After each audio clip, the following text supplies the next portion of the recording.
Crocodile, fraises ou frites, la plupart des bonbons destinés aux enfants sont remplis de colorants. Regardez bien les étiquettes, ce sont les fameux E211, E110, E122.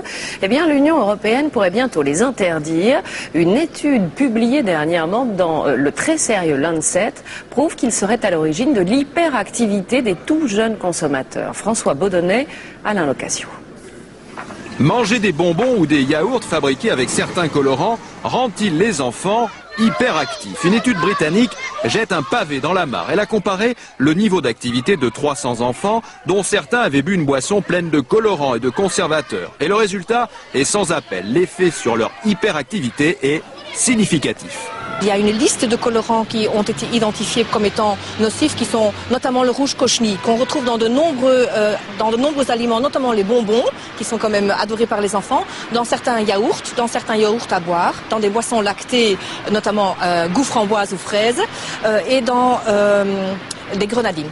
Les associations de consommateurs européens demandent donc que ces additifs ne soient plus utilisés. Des milliers de produits en France et en Europe pourraient être concernés, car au total, ce sont 6 colorants et un conservateur qui sont mis en cause.